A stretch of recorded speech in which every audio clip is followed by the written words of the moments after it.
Alhamdulillah, tuan syukur pada Allah Subhanahu Wa Taala dapat sama-sama kita bersolawat ke atas Nabi Muhammad sebanyak 200 kali bahkan lebih tuan. Dia kadang saya punya laptop ni, dia punya ni lah apa mouse ya. Dia terlajak sikit tuan, kadang tak terjalan macam itulah. Jadi kalau terlebih pun tak apa. Dia tak ada cerita bila banyak bersolawat ni apa orang kata overdose kan. Terlebih lepas tu keracunan contohnya tak ada tuan. Makin banyak makin bagus. Macam salah seorang sahabat ni tanya dekat Nabi, dia kata, "Wahai Rasulullah, macam mana kalau saya jadikan sepertiga hari saya dengan bersalawat kepadamu, wahai Rasulullah?" Kata Nabi, "Jika engkau tambah, lagi bagus." Maka dia kata, "Separuh hari saya nak bersalawat kepadamu, lagi banyak, lagi bagus. Jika engkau tambah, lagi bagus. 2/3 hari saya nak bersalawat kepadamu." Kata Nabi, "Jika engkau tambah, lagi bagus." Kalau macam tu, habiskan masalah untuk bersalawat kepadamu. Maka kata Nabi SAW, "Izan, kalau macam tu, tughfar zambuk, dosamu akan diampun oleh Allah, wa tuqfa hammuk, dan akan dicukupkan kesedihanmu." Artinya, kesedihan akan Allah hilangkan daripada dalam hati. Ini itu di antara kelebihan bersalawat lah, tuan-tuan.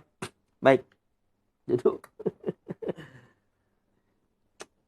Baik, ibu-ibu, ayah-ayah dan semua yang saya cintai dan kasihkan Allah, kita akan sambung sedikit dengan tazkirah, pengenalan tentang nama salah satu nama Nabi SAW. Pada pagi hari ini, kita nak kenal salah satu nama dan gelaran Nabi, iaitu Al-Hashir. Apa Al-Hashir ni? Ada juga orang bagi nama anak Al-Hashir. Contohnya, Muhammad Yusuf Al-Hashir. Kan? Yusuf bukan Al-Hashir, Yusuf Al-Hakim. Al-Hakim tu artinya orang yang bijak. Al-Hashir ni pula apa benda Ustaz? Kan cucu makcik nak ada Al-Hashir ujung ni Ustaz. Kan anak Ustaz Aslam nanti kan Al-Hashir. Baik, Al-Hashir ni adalah salah satu nama Nabi. Gelaran kepada Nabi, dan Nabi sendiri sebut Anal Hashir, kata Nabi. Aku adalah Al-Hashir. Maksud Al-Hashir ni siapa? Layakkah kita bagi nama anak kita Al-Hashir contohnya? Kalau dengan Nabi, memang layak. Sebab memang Nabi SAW Al-Hashir, Nabi sendiri sebut dia adalah Al-Hashir. Tapi kalau kita bagi dekat anak kita, layak ke tak layak? Jangan semua nama Arab dibubuh je. Kan? Semua ada nama Arab, yang penting ada Arab-Arab sikit, dia bubuh je nama tu. Bukan semua bila ada Arab-Arab, itu kita suka hati nak bubuh nama anak kita, nama cucu kita tu buat. Jadi Al-Hashir ni apa maksudnya? Memang salah satu daripada nama dan gelaran yang diberikan kepada baginda. Baginda sendiri mengakui beliau adalah Al-Hashir. Tapi apa maksud Al-Hashir ni? Kenapa Nabi digelari dengan Al-Hashir? Baik, sama-sama kita dengarkan seperti biasa. Akan dibacakan oleh Al-Fadhil Ustaz Aslam. Saya terangkan sikit je tuan, sebab ini sebetulnya keterangan dia ni. Jadi terangkan sikit je. Tambah sikit-sikit yang penting lah. Jadi kita bacaan kitab kita, buku ni kita dah sampai pada muka surat 45. Duduk elok. Tak boleh duduk atas macam tu. Baik, muka surat 45. Jadi silakan Ustaz Aslam untuk bacakan dulu insya-Allah. Silakan. Bismillahirrahmanirrahim. Baginda bersabda, Anal Hashir alladhi yuhsyarun nas ala qadami. Artinya, saya adalah Al-Hashir yang manusia akan dihimpun di bawah kakiku. Hadis riwayat Al-Bukhari. Jadi Al-Hashir itu artinya manusia akan berada di bawah kakiku, kata Nabi. Bukanlah dipijak oleh Nabi, tak. Maksudnya semua manusia nanti cerita di akhirat akan berhajat kepada Nabi. Yang Al-Hashir sekarang ada ke manusia berhajat dekat dia dekat akhirat nanti? Tak ada. Jadi kalau ikutkan, tak layaklah nama Al-Hashir ni kita nak bubuh dekat anak kita. Sebab apa? Makna dia sangat-sangat luar biasa. Dan yang layak dapat gelaran ini adalah baginda sallallahu alaihi wasallam. Ni tuan-puan. Tapi kalau dah bubuh nama anak Al-Hashir tu mungkin ada makna lain. Mungkin seluruh kebaikan datang pada dia ke, tak apalah. Tapi makna seperti mana makna nama Nabi ni, tak, orang lain tak boleh. Hanya baginda Nabi SAW sahaja Al-Hashir. Seorang yang manusia, seluruh manusia akan berhajat kepadanya. di hari kiamat nanti memerlukan bantuan baginda Nabi SAW. Macam mana kisahnya? Ni. Macam mana ceritanya? Okey, sama-sama kita dengarkan lagi Ustaz Aslam untuk bacakan. Silakan. Pada hari kiamat nanti, seluruh manusia akan berkumpul memohon pertolongan kepada baginda di saat para anbiya tidak dapat berbuat apa-apa. Ketika huru-hara yang besar di padang mahsyar nanti, manusia lama menanti dengan tidak ada kepastian. Maka manusia menantangi orang-orang yang memiliki kedudukan di sisi Allah Subhanahu Wa Taala. Okey, baik. Tu kita sikit-sikit je. Nak baca terus habis nanti ni Ustaz terang sikit. Baik. Jadi di hari kiamat nanti ini memang akan terjadilah. Nabi SAW sendiri cerita. Huru-hara yang besar akan terjadi, semua manusia takut pada ketika itu, tuan-puan.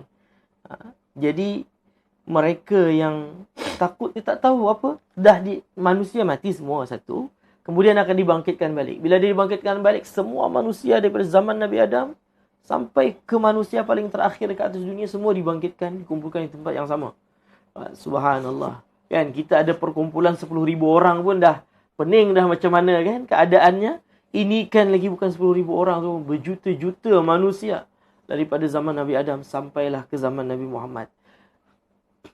Sampai ke akhir zaman, manusia yang terakhir tu. Jadi macam mana keadaan pada ketika itu? Memang sangat menakutkan lah. Ni sangat menakutkan.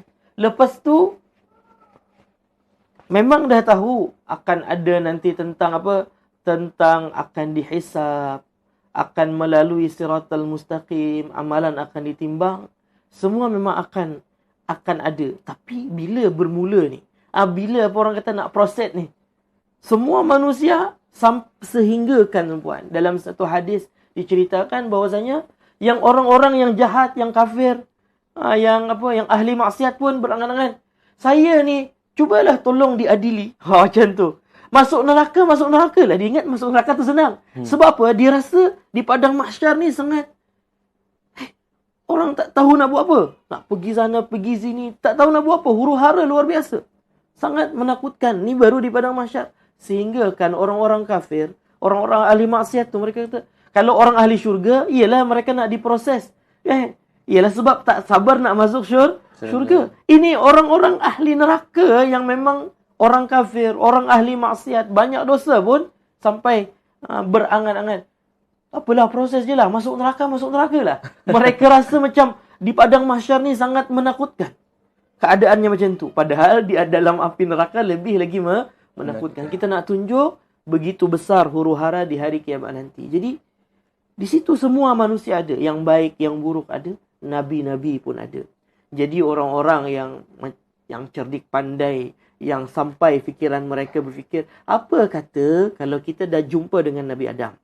Mungkin dia boleh bagi syafaat kat kita, minta pada Allah agar semua kita ni diproses. Akhirnya jumpa dengan Nabi Adam, jumpa dengan Nabi ni, dengan Nabi ni. Sekejap lagi kita akan, Ustaz Aslam akan bacakan. Semua tak boleh, tuan-puan. Semua bagi alasan. Nabi Adam bagi alasan, saya tak boleh. Dulu saya dah buat kesalahan dekat dunia, saya takut. Nafsi, kata Nabi Adam. Diri saya pun saya tak pasti lagi macam mana. Datang kepada Nabi Nuh. Nabi Nuh kata, saya dah pernah doakan kebinasaan untuk kaum saya. Hari ini saya takut nak minta pada Allah. Allahu Akbar. Saya takut nak minta pada Allah. Macam itulah juga bila datang kepada Nabi Ibrahim, datang kepada Nabi Musa, datang kepada Nabi Isa. Setiap Nabi beralasan, ada alasan dikemukakan dan semua kata saya takut. Saya risau. Tak ada tempat lain lagi. Tempat untuk meminta tolong. Melainkan mereka datang kepada Nabi Muhammad. Bila Nabi Muhammad didatangi, tuan-puan, kata Nabi, Analaha, ini memang tugas saya. Ni memang tugas saya. Kenapa pergi kepada Nabi-Nabi yang lain sebelum ni? Ini memang tugas saya. Ni memang tugas saya. Subhanallah. Kan? Sebab tu Ustaz Nizam ada sebutkan dalam kasidahnya. Ustaz Aslam hafal kasidah tu. Kan? Di saat para Nabi menyebut nafsi, hanya dirimu yang terus memanggil ummati. Jadi Nabi SAW ni bila datang perutusan orang ramai ni kepada Nabi Muhammad. Kenapa boleh jumpa pula Nabi Muhammad? Ya, Nabi-Nabi dia ada tempat khusus, tuan-tuan. Ini kena ingat. Padang Mahsyar memang huru-hara. Kan? Panas, teramat sangat panas pada ketika itu, huru-hara. Tapi Nabi-Nabi ni dia ada tempat khas mereka. Jadi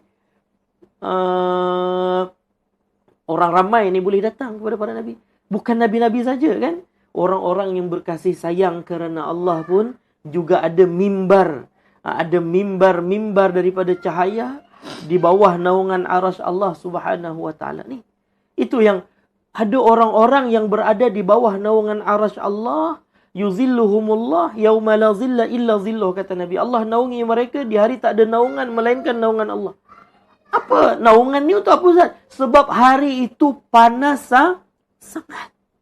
Matahari, kata Nabi SAW, bukan matahari yang ada sekarang ni, matahari yang lain lagi, sangat dekat dengan manusia pada ketika itu. Manusia ni panas. Tu yang huru-hara, nak buat macam mana, nak buat macam mana ni. Kan? Kalau boleh proses je lah sekarang. Kan? Macam tu. Yang ahli neraka pun kata, kami ni masuk neraka lah.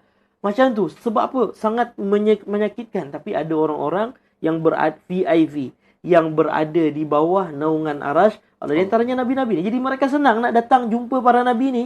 Minta tolonglah ni. Kan? Macam mana ni? Semua Nabi tak boleh nak kata apa kecuali Nabi Muhammad. Nabi Muhammad SAW kata Nabi, Analaha. Ini memang tugas untuk saya. Nabi sujud di bawah arasy. Sujud memuji kepada Allah. Memuji kepada Allah.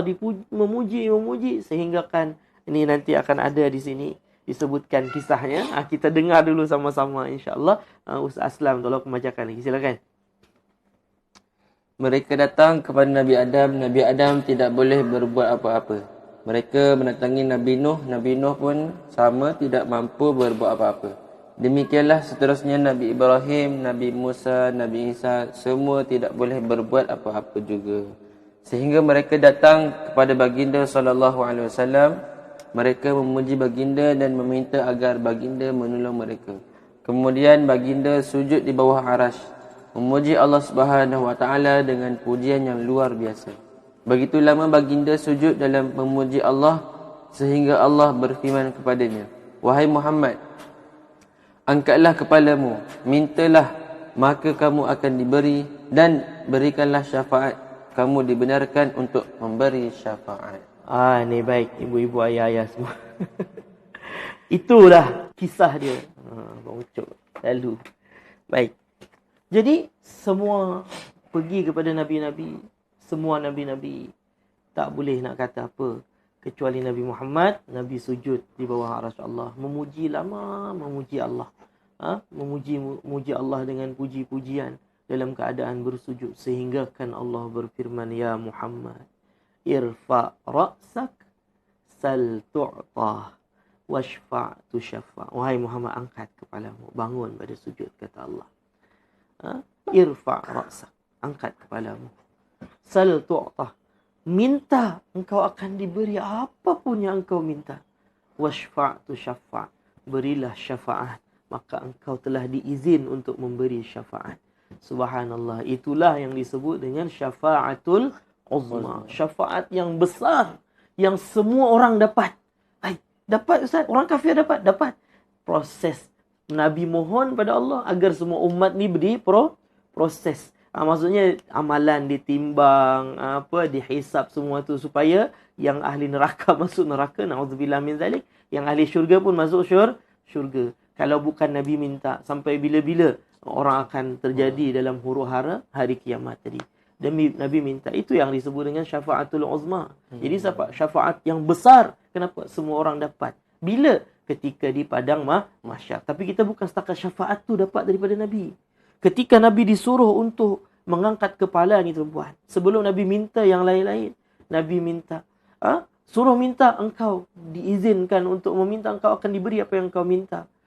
Bagi syafaat, engkau diizin untuk bagi syafaat. Apa yang pertama sekali Nabi SAW minta? Kata Nabi, ummati. Ya Allah, selamatkan umat saya. Nabi dahulukan kita. Yang minta ramai-ramai tadi, umat-umat Nabi lain pun ada. Tapi Nabi kata, ummati. Ya Allah, selamatkan umat saya. Ini sayangnya Nabi SAW kepada kita, umatnya. Ni tuan-puan. Jadi ini adalah cerita tentang kenapa Nabi SAW digelari dengan Al-Hasyr. Bahkan Nabi sendiri menggelari dirinya dengan Al-Hasyr. Nabi kata, Ana Al-Hasyr. Aku adalah Al-Hasyr. Kenapa Al-Hasyr?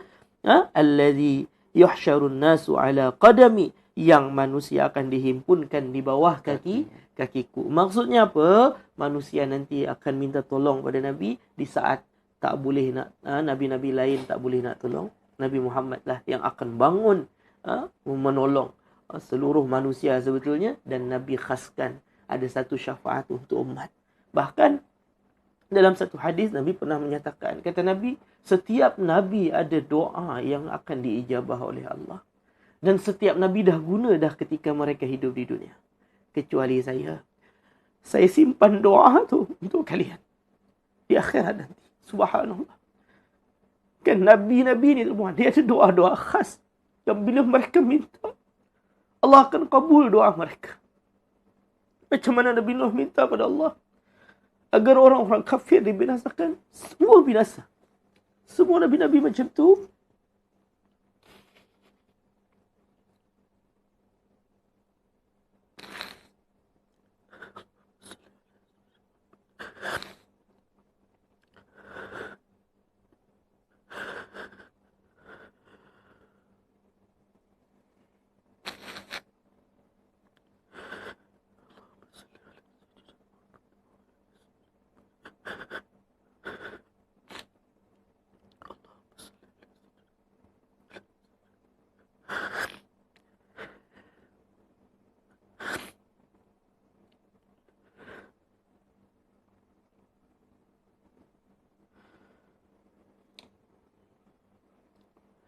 Nabi kata, doa yang special tu saya tak guna kat atas dunia ni. Supaya di akhirat nanti saya boleh doa kepada Allah untuk keselamatan kalian. Allahu Akbar. Sayangnya Nabi itu kepada kita umat. Sayangnya Nabi pada kita umat. Sayangnya Nabi pada umat. Allahu Akbar. Jadi Nabi kata saya tak guna doa tu. Saya tak guna. Kenapa? Saya sayang doa tu. Saya simpan doa tu untuk hari yang lebih penting lagi daripada kehidupan dunia ini. Iaitulah di akhirat nanti. Saya nak doa untuk kalian, kata Nabi. Subhanallah. Jadi, itu nak tunjuk kasih sayang Nabi SAW pada kita tu buat. Ya Allah.